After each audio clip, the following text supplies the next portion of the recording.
నమస్కారం అందరికీ. 20వ తారీఖు జూలై 2026 సోమవారం నాటి పంచాంగ శ్రవణం అండి. శ్రీ పరభవనామ సంవత్సరము, దక్షిణాయనము, గ్రీష్మ ఋతువు, ఆషాఢ మాసము, శుక్లపక్షము. ఈరోజు సూర్యోదయం వచ్చి తెల్లారుజామున 5:55 సూర్యాస్తమయం వచ్చి సాయంత్రం 6:50 ఈరోజు తిథి సప్తమి తిథి, అంటే ఈరోజు పూర్తిగా సప్తమి తిథి ఉంటుంది. తర్వాత రేపు అష్టమి తిథి ప్రారంభమవుతుంది. ఈ రోజు నక్షత్రం వచ్చి హస్తా నక్షత్రము రాత్రి 7:09 వరకు ఉంటుంది.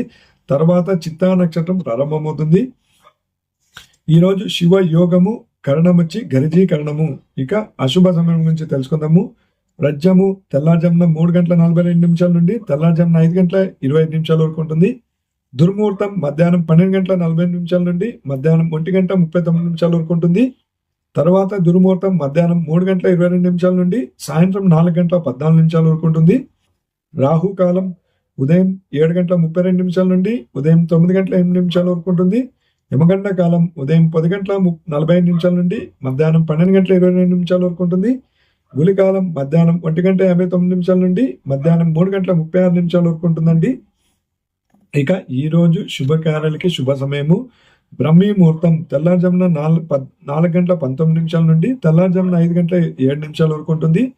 అమృత గడలు మధ్యాహ్నం 12:54 నుండి మధ్యాహ్నం 2:34 వరకు ఉంటుంది.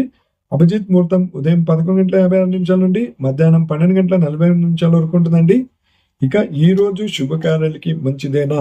అవునండి. ఈరోజు సోమవారము, సప్తమి తిథి, హస్తా నక్షత్రము, తిథి, వారము, నక్షత్రము అన్నీ బాగున్నాయి కాబట్టి పంచాంగ శుద్ధి ఉంది కాబట్టి, అంటే ఆషాఢ మాసంలో కొంత శుభకార్యాలు చేయరు. అయినా ఈ చిన్న చిన్న శుభకార్యాలు ఏమైనా చేసుకోవాలంటే ఈరోజు చాలా బాగుందండి. దినము, నక్షత్రం, వారం అంతా బాగుంది. ఈరోజు బాగానే ఉంది. ఓకే అండి. ఈ వీడియో మీకు నచ్చినట్లయితే లైక్ షేర్ చేయండి. ఓకే, మీకు మీరు ఇంకా మన ఛానల్ సబ్స్క్రైబ్ చేసుకోండి. ఓకే అండి. ఇంతటితో వీడియో సమాప్తం. ధన్యవాదాలు.